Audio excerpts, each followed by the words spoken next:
गीता के चैप्टर 2 सांख्य योग के अंदर भगवान ने योग दृष्टि से और सांख्य दृष्टि से दो तरह से अर्जुन की समस्या पर विचार किया। अर्जुन की समस्या को ठीक करने का प्रयास किया। तो इसमें श्लोक नंबर 1 to 10 तक उन परिस्थितियों का वर्णन किया गया जिन परिस्थितियों के अंदर अर्जुन जो है परमात्मा की शरण में जाता है।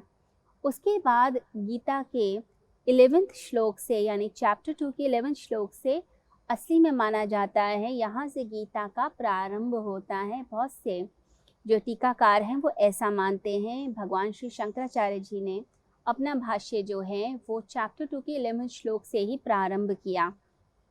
तो 11th श्लोक से लेके 30th श्लोक तक सांख्य दृष्टि के बारे में बात हुई और 31 श्लोक से 38 के बीच में जो है स्वधर्म दृष्टि के ऊपर बात की कि हमारा स्वभाव क्या है और हमें अपनी प्रकृति के अनुरूप कर्म करना चाहिए। 39 से लेके श्लोक नंबर 39 से लेके श्लोक नंबर 53 तक योग दृष्टि यानी कर्म के सिद्धांत पे बातचीत हुई कि कैसे जो है निष्काम कर्म जो है सबसे उच्च कर्म माना जाता है जो व्यक्ति को आनंद देता है। इसके बाद श्लोक नंबर 54 से चैप्टर 2 के श्लोक नंबर 54 से लेके 72 श्लोक तक स्थित प्रज्ञ के बारे में बताया गया।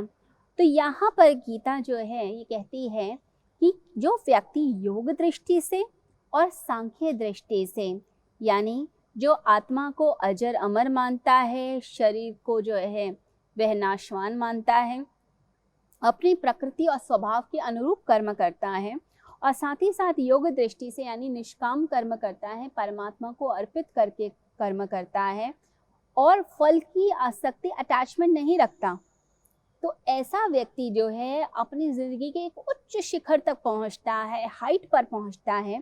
तो ऐसा व्यक्ति कैसे उठता, बैठता, चलता, बोलता होगा, कैसे काम करता होगा? क्या उसका जीवन प्रैक्टिकल होगा या वो एक कमरे में बैठने वाला एक साधु होगा? तो कैसा उसका व्यक्तित्व होगा? तो इसका जो चित्रण है इसको जो है एक पिक्चराइज किया गया है, इसके बारे में बताया गया है। भगवान श्री कृष्ण ने श्लोक नंबर 54 से लेके 72 के बीच में जो 18 श्लोक हैं उन श्लोकों को स्थित प्रज्ञ के श्लोक बोला जाता है। स्थित प्रज्ञ के लक्षणों के बारे में बताया जाता है।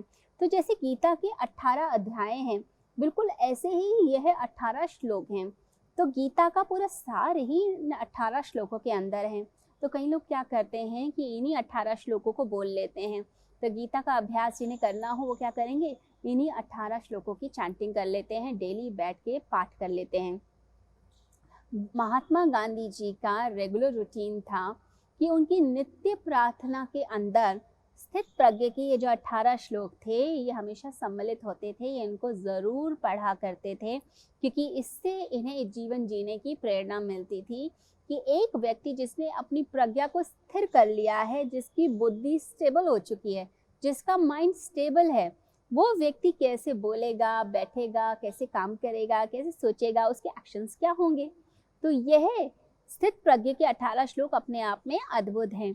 तो यहाँ पर स्थित प्रज्ञ के बारे में ये बताया जाता है कि उसका माइंड है स्टेबल माइंड, अपनी आत्मा में संतुष्ट रहना। आत्मन येवात्मनः तुष्टा, अपनी आत्मा में जो संतुष्ट है, कामनाओं का परित्याग कर देता है। तो यहाँ संसार के विषय में बताया जाता है कि संसार की जितनी वस्तुएं बड़ी अट्रैक्टिव होती हैं। जैसे आपके सामने खाने की कुछ ऐसी वस्तुएं आ जाएं जो आपको बड़ी पसंद हैं, कुछ किसी को चटपटा पसंद होता है, किसी को मीठा पसंद होता है, किसी को तीखा पसंद होता है। तो अलग अलग व्यक्ति के अलग अलग स्वाद होते हैं, अलग अलग उसके टेस्ट बड्स होते हैं। तो किसी व्यक्ति को अगर बहुत मीठा पसंद है और बहुत सारी अच्छी अच्छी मिठाइयाँ आ जाएं, अच्छी अच्छी डेजर्ट्स उसके सामने आ जाएं, तो उस व्यक्ति का मन जो है फिर किसी और चीज़ में नहीं जाता। अगर मीटिंग चल रही है और साइड पर खूब सारी मिठाइयाँ सजा दी जाएं तो व्यक्ति को लगता है मीटिंग कब ओवर होगी और मैं जाकर इस केक को खाऊंगा या मैं जाकर इस मिठाई को खाऊंगा, ये मिठाई जो मेरे सामने पड़ी है। तो उसका मन ललचाएगा, उस तरफ जाएगा। तो विषय जो हैं, संसार की जो वस्तुएं हैं वो हमें खींचती हैं अपनी तरफ। उसकी जो सुगंध आती है, वो जो उसके चित्र होते हैं, जो अनुभव होते हैं हमारे मन के अंदर, वो हमें बहुत अट्रैक्ट करते हैं और हम वहाँ खींचे चले जाते हैं। हमारा मन करता है कि हम उसे भोग लें, हम उस चीज़ को ग्रहण कर लें, हम उसे खा लें। हम पसंद करते हैं, या कोई हमें चटपटी चीज़ पसंद है और वैसी ही चीज़ें अगर हमारे सामने आ जाएं, किसी व्यक्ति को बहुत तीखा पसंद होता है और वैसी ही सामने चीज़ें आएँ तो सेंसेस कंट्रोल नहीं कर पाती हैं।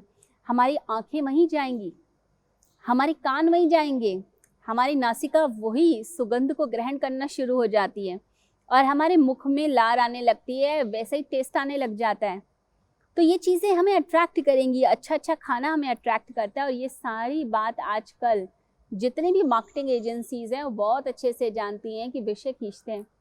तो आप किसी रेस्टोरेंट में जाएं, कोई अच्छा रेस्टोरेंट है, तो वह सारी जो पिक्चर्स होती हैं वो खाने की आपको दिखाई देंगी। इवन जो मेन्यू आपके सामने आता है, उस मेन्यू के अंदर जो खाना है तो उसका नाम तो लिखा ही है, रेट भी लिखा है, लेकिन साथ ही साथ में उसकी एक पिक्चर भी बनाई जाती है। आप जितने कैफ़ेज़ में जाएंगे, जो सैंडविचेस आपने खाने उसको डिस्प्ले किया जाता है सामने कि आपको पनीर का सैंडविच खाना है, या फिर आपको कोई बर्गर खाना है, या आपको कोई पास्ता खाना है, या आपको कोई केक खाना है। तो वही जितनी ब्राउनीज़ हैं, केक्स हैं, सैंडविचेस हैं, वो सारी चीज़ें सामने डिस्प्ले होती हैं। जो कॉफ़ी बीन्स हैं उसको सामने रखा जाता है कि ये बीन्स को हम जो है क्रश करके फिर कॉफ़ी बनाएंगे। तो कॉफ़ी की भी पिक्चर्स को लगाया जाता है कि आपको कौन सी कॉफ़ी पसंद है, आपको कौन सी चाहिए। तो नए नए फ्लेवर्स को सामने रखा जाता है। और कई लोग तो इतने चतुर होते हैं रेस्टोरेंट्स में या कैफ़ेज़ में, वो छोटे छोटे आपको जो हैं वो टेस्ट कराएंगे। छोटा सा ग्लास होगा, उसके अंदर आपको टेस्ट कराया जाएगा, या कोई नई चीज़ उनकी लॉन्च हुई है उसको टेस्ट कराएंगे कि आप टेस्ट करके तो देखिए कितनी अच्छी है। आपका मन ललचाएगा और आप जाके उसको खरीद लेंगे क्योंकि आपने उसका टेस्ट कर लिया है। तो ये जितनी चीज़ें होती हैं, मार्केटिंग एजेंसीज जानती हैं कि हमारी सेंसेस भागती हैं विषयों के पीछे। इससे वैसे चित्र लगाए जाते हैं, आपको टेस्ट कराया जाता है, आप थोड़ा टेस्ट तो करिए। कोई टॉफ़ी बेच रहे हैं या कोई चॉकलेट बेच रहा है या कोई डेजर्ट बेच रहा है, वो आपको टेस्ट कराएगा। आप आइसक्रीम पार्लर्स में जाइए, वहाँ आपको आइसक्रीम को टेस्ट करवाया जाता है कि आप चाहे मैंगो आइसक्रीम टेस्ट कीजिए या चॉकलेट कीजिए, तो आप किसी न किसी फ्लेवर को तो चुन ही लेंगे एंड में। आपको कोई चीज़ तो अच्छी लगेगी। तो ये जानते हैं कि हमारी सेंसेस अट्रैक्ट होती हैं, इसलिए आपको टेस्ट भी कराया जाता है, वैसे आपको प्रेजेंटेशन दी जाती है। और फिर जब आप खाना खा रहे हैं उसके आसपास वो डेजर्ट्स लेकर भी कई लोग जो हैं जानबूझ के ट्रॉली में भी घुमाते हैं कई रेस्टोरेंट्स में या होटल्स में, क्योंकि जानते हैं कि हम जब उस चीज़ को देखेंगे, हम उस भोजन को देखेंगे, हम जब वो डेजर्ट को या उस खाने को देखेंगे तो हमारा मन ललचा जाएगा और हम कहेंगे एक बार खा के देखते तो हैं, मज़ा तो आएगा, आप खरीद लेते हैं जाके। तो ये ट्रिक अपनाई जाती है। तो हमारी सेंसेस विषयों के प्रति आकर्षित होती हैं।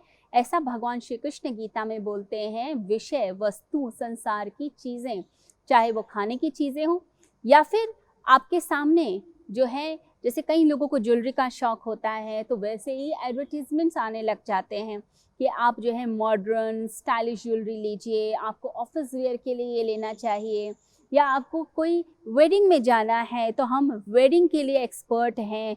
आपको सुंदर सुंदर ज्वेलरी दिखाई जाएगी, अच्छे अच्छे मॉडल्स बहुत अच्छे से तैयार होकर वैसी ज्वेलरी पहनते हैं, वैसा मेकअप करते हैं, या वैसे ही कपड़े पहनते हैं, सुंदर सुंदर कपड़े पहनते हैं। जब आप उसको देखते हैं तो आपका मन करता है कि मुझे भी ऐसी ड्रेस चाहिए, मुझे भी ऐसी ज्वेलरी चाहिए, तो आप जाकर खरीदते हैं। तो हमारी इंद्रियां अट्रैक्ट होती हैं वस्तुओं से, जो चीज़ सामने दिखाई जाती है, और फिर हम उसको जाकर खरीद लेते हैं।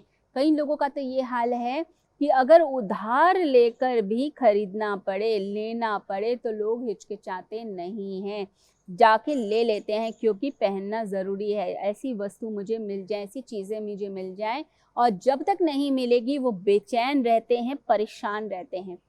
तो यहाँ पर गीता कहती है कि सेंसेस यानी इंद्रियां जो हैं वो विषयों का भोग करना चाहती हैं, उनके प्रति अट्रैक्ट हो जाती हैं, और वो अट्रैक्शन इतना प्रबल है वो मैग्नेट उनका इतना प्रबल है कि इंसान का बचना बड़ा ही मुश्किल है। बहुत ही कोई विरला होगा जो व्यक्ति मना कर देगा। सेल्फ कंट्रोल बहुत कम लोगों के अंदर होता है।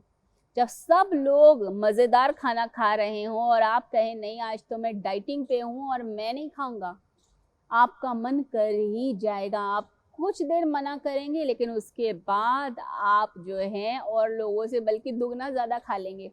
क्यों? क्योंकि वो अट्रैक्शन है, वो विषय खींचते हैं आपको। आपका आत्मबल कमज़ोर होगा तो आप डगमगाएंगे, लेकिन अगर आपका आत्मबल जो है पूरा मजबूत है फिर आप हिलते नहीं हैं अपनी स्थिति से। वो योग की स्थिति होती है। लेकिन इंद्रियां ज़्यादातर अट्रैक्ट होंगी विषयों की तरफ, आप ज़रूर जाएंगे, भोग करना चाहेंगे। और फिर दो चीज़ें होती हैं, या तो उससे इतना अटैचमेंट हो जाता है उस चीज़ से कि मन करता है बार बार हम भोगें, बार बार हम रेस्टोरेंट में जाएं, बढ़िया बढ़िया खाना खाएं, वो टेस्ट अच्छा लगता है। तो कई लोग तो जो है दोबारा जाते हैं उसी चीज़ को खाने के लिए, या फिर बार बार जाके शॉपिंग करते हैं। शॉपिंग के प्रति एडिक्शन लोगों की हो जाती है।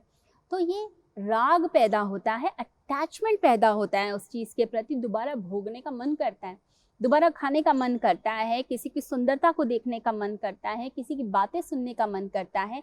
ये होती है अटैचमेंट। या फिर हमारे अंदर द्वेष पैदा होता है। अगर कोई कड़वी चीज़ खिला दी जाए, आपने कड़वी चीज़ का भोग कर लिया, अब उससे हो जाएगी नफरत, उससे होगा द्वेष उत्पन्न, आप उसकी तरफ जाना ही नहीं चाहेंगे।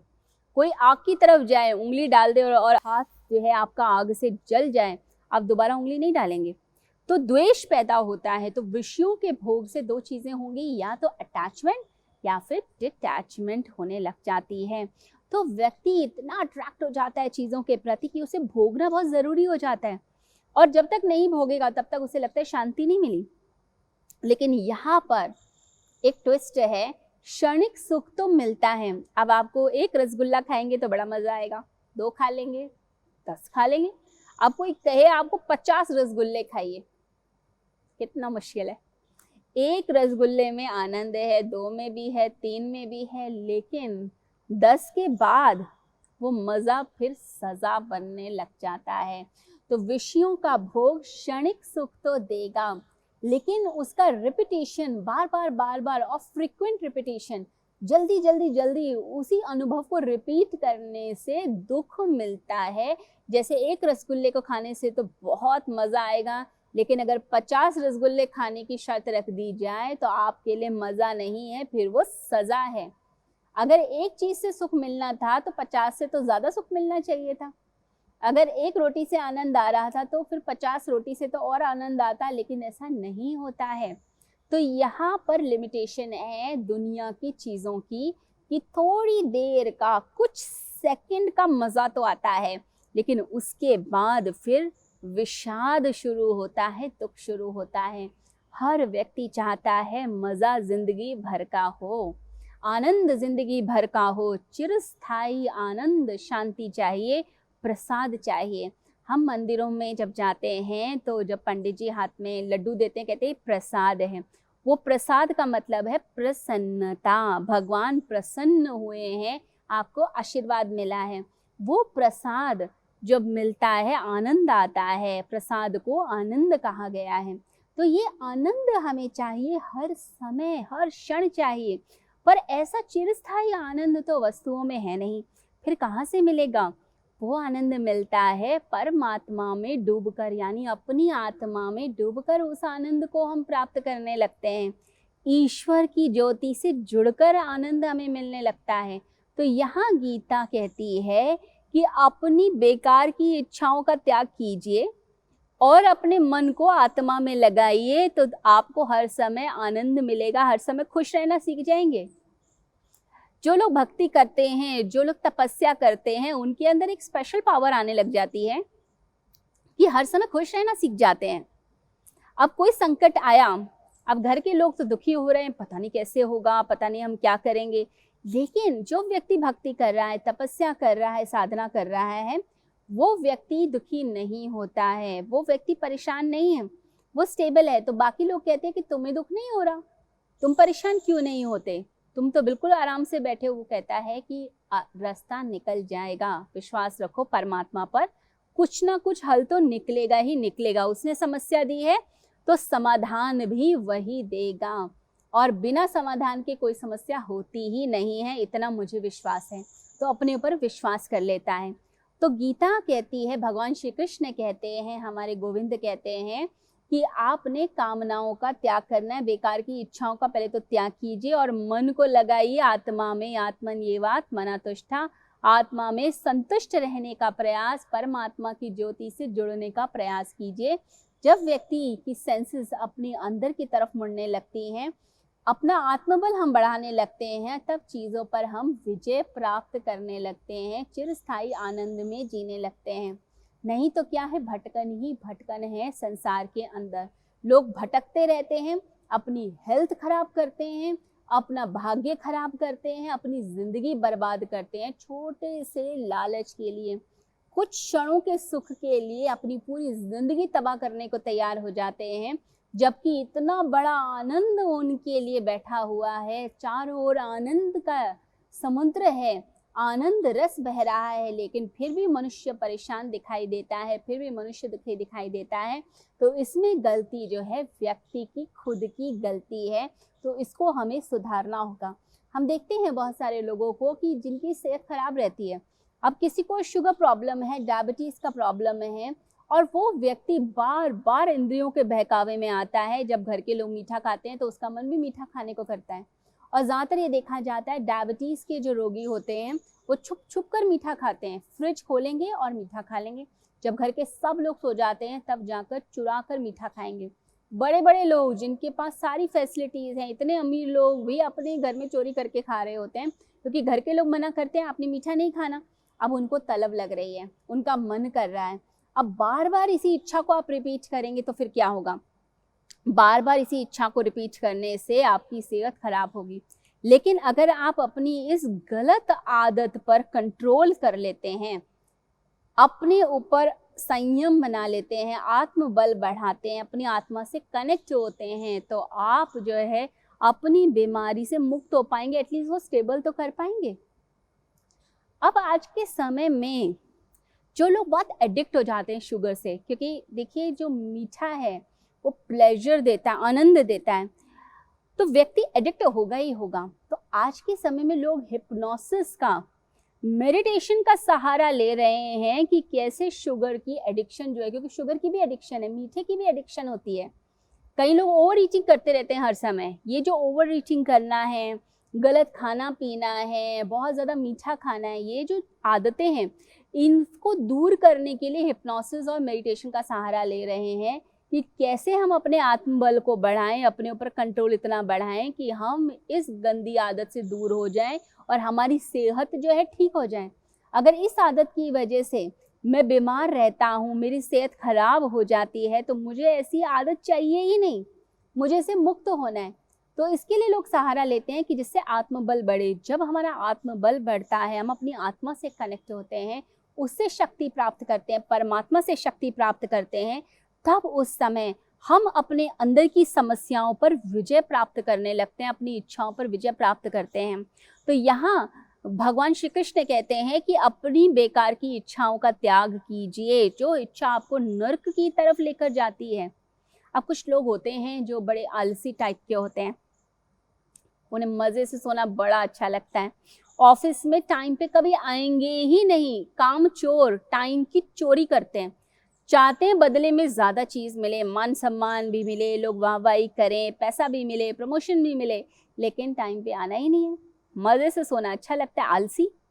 अब ऐसे आलसी लोग जिन्हें मज़े से सोना बहुत अच्छा लगता है, मेहनत करना जिन्हें पसंद ही नहीं है अपनी ज़िंदगी के अंदर, अब ऐसा व्यक्ति जब अपनी इस इच्छा पर कंट्रोल करना शुरू करता है, इस बेकार की इच्छा का परित्याग करता है, अपना सेल्फ कंट्रोल बढ़ाता है, रोज प्रार्थना में, ध्यान में बैठकर अपने अंदर की शक्ति को बढ़ाता है, धीरे धीरे करके उसकी जो इमेज है ऑफिस के अंदर काम चोरी की, आलस्य की, वो धीरे धीरे मिटनी शुरू हो जाती है, और फिर उसे प्रमोशन भी मिलती है, उसकी वाहवाही भी होती है, लोग उसका मान सम्मान भी करते हैं।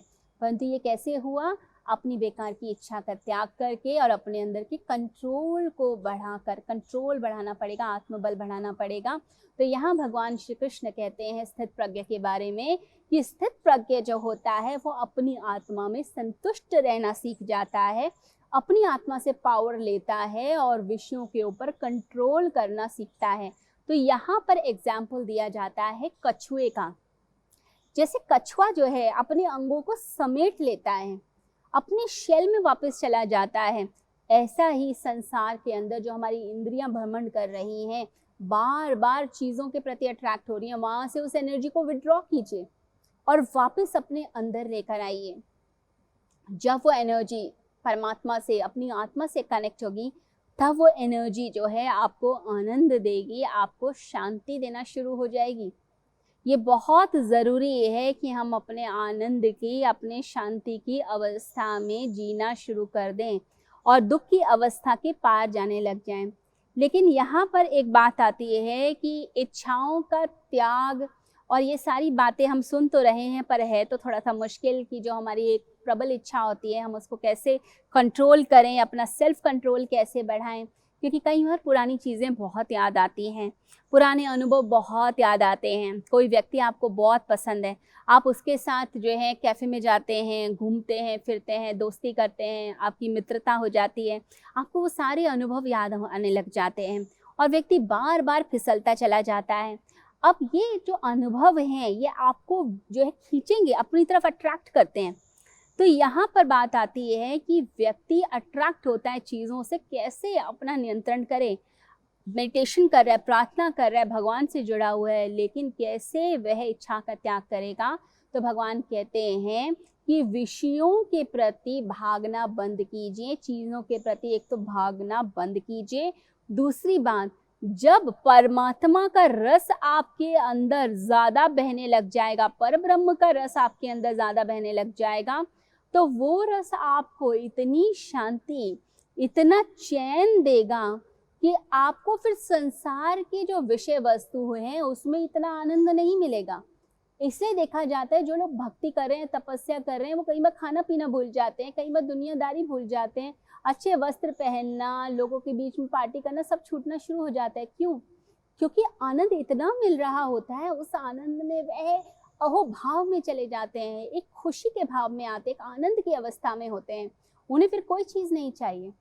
जैसे जैसे बच्चा बड़ा होता है तो जो बचपन के खिलौने वो छूटते जाएंगे ना, बड़े लोगों को बड़ी चीज़ें अलग तरह की पसंद आती हैं। अगर कोई व्यक्ति 30 साल का है तो उसे कोई टेडी बियर में कोई इंटरेस्ट नहीं रह जाता है, फिर उसको जो है एक अच्छा लैपटॉप चाहिए, एक अच्छा फ़ोन चाहिए, उसे गैजेट्स चाहिए, लेकिन उसका इंटरेस्ट जो है बच्चों वाले प्लेस में नहीं रह जाता है, टेडी बियर्स में नहीं रह जाता है।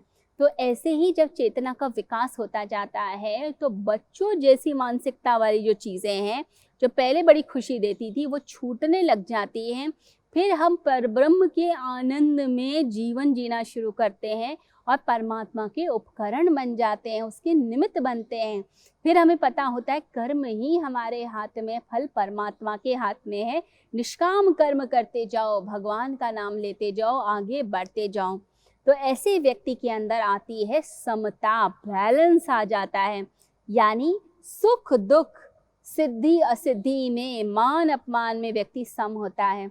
अब यहाँ पर एक बात आती है कि ठीक है, अगर व्यक्ति जो है हमें असिद्धि है, असफलता है या फिर दुख मिल रहा है, निराशा मिल रही है, उस स्थिति के अंदर तो व्यक्ति अपने आप को किसी तरीके से समता की स्थिति में लेकर आए। लेकिन जब खुशी आती है तो खुशी से हम क्यों ना झूमें, खुशी से क्यों ना हम डांस करने लग जाएं, उत्साह से, उमंग से क्यों ना उछलना शुरू करें, क्यों ना हम शो ऑफ करने लगें।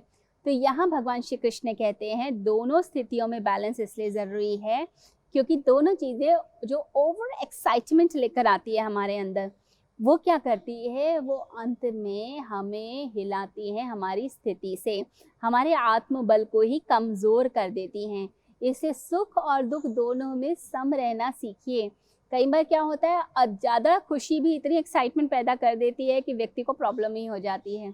कहते हैं कि एक व्यक्ति की लॉटरी लगी, अब उसे 1 करोड़ की लॉटरी लग गई, गरीब आदमी था। अब उसकी पत्नी को पता चला, अब जो पति था वो तो बाहर गया था, अब पत्नी को लगा ये तो कमज़ोर दिल के व्यक्ति हैं और पता चलेगा 1 करोड़ की लॉटरी लग गई, कहीं हार्ट अटैक ही ना हो जाए। तो वह पास के मंदिर के पुजारी के पास गई और मंदिर के पुजारी को बोला कि मेरे पति की लॉटरी निकली है, लेकिन अब मैं एकदम से इतना अमाउंट तो बता नहीं सकती हूँ, तो मैं चाहती हूँ कि थोड़ा-थोड़ा करके उन्हें बताया जाए, जिससे धीरे-धीरे करके वह एक्सेप्ट करें और एकदम से झटका लगेगा तो कहीं ये ना हो हार्ट ही फेल हो जाए। तो पुजारी ने कहा ठीक है, हम मिलके बताएँगे। अब जैसे ही वो व्यक्ति अपने घर आता है, तो देखता है कि मंदिर का पुजारी भी आया हुआ है।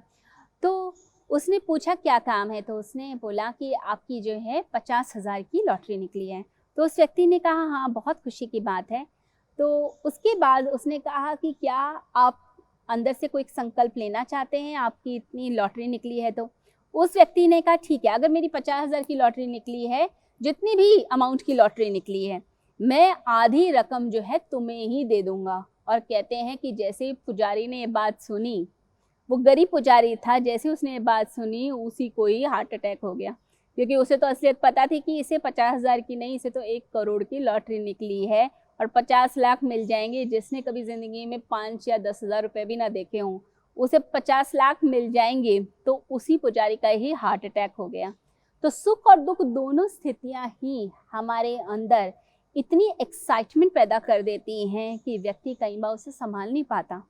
कई बार दुख ही हमें नहीं मारता, हमें सुख भी मार देता है। सुख की स्थिति भी कई बार ऐसी होती है, व्यक्ति नहीं संभाल पाता। कई लोगों को होश नहीं रहता है, इतना सुख मिल जाता है कि वो उसमें पागल हो जाते हैं, अपने आप से बाहर हो जाते हैं।